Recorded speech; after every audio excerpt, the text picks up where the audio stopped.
At the heart of this debate lies a profound ethical dilemma, a question that pushes our moral compass to its breaking point. Should a person who has committed the ultimate crime, the act of murder, ever be rewarded with freedom? The concept of a second chance is a powerful one, deeply woven into the fabric of our culture. We believe in redemption, in the capacity for change. But does that belief have limits? Surely the deliberate, cold-blooded taking of a human life must be a line that, once crossed, cannot be uncrossed. It is an act that demands the most severe and permanent consequences our society can impose. When the government offers a deal to a murderer, it places a value on their testimony that is higher than the value of the life, or lives, they took. It is a grim transaction. The state essentially says, the information you possess is so important to us that we are willing to overlook the fact that you are a killer. This fundamentally devalues the victim. It tells their grieving families and the community at large that their loss, their pain, is a subordinate clause in a larger legal strategy.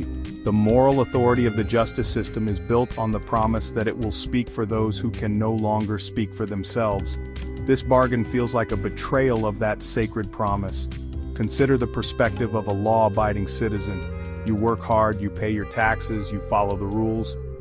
Part of that social contract is the understanding that if someone commits a horrific act of violence, the system will hold them accountable.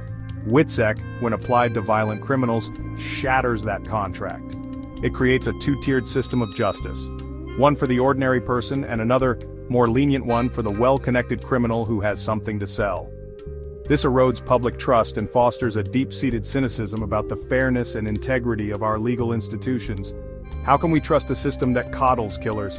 The argument for pragmatism, that it's a necessary evil, begins to crumble under the weight of this moral cost. While dismantling a crime family is a worthy goal, achieving it by compromising our most basic ethical principles is a Pyrrhic victory. It suggests that the ends justify the means, a dangerous philosophy for a society built on the rule of law. By making these deals, we are not just catching criminals, we are also changing ourselves. We are becoming a society that is willing to trade away its moral compass for a conviction, and in the long run, that is a price far too high to pay. In the final analysis, we must weigh the costs and the benefits of this program in its current form. The scales are heavy with risk, expense, and moral ambiguity. The financial cost is significant, with millions of taxpayer dollars spent each year to relocate, house, and support individuals who have spent their lives preying on society. This is money that could be spent on schools, on healthcare, on supporting the victims of crime, rather than its perpetrators.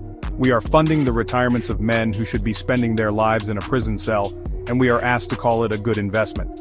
Beyond the financial toll, there is the undeniable risk to public safety.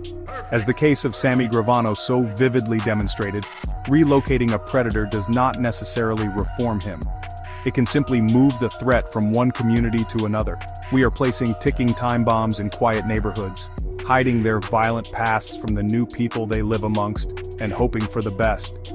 When a witness like Gravano or Alpo Martinez returns to a life of crime, the program is not just a failure, it becomes an accessory, an enabler of future harm. The government, in its effort to solve old crimes, inadvertently facilitates new ones.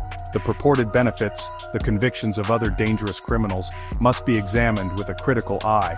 While taking a mob boss or a drug lord off the streets is a positive outcome, is it the only way? Are these deals with the devil truly indispensable? Or are they a shortcut, a convenient path that bypasses the harder, more patient work of traditional investigation?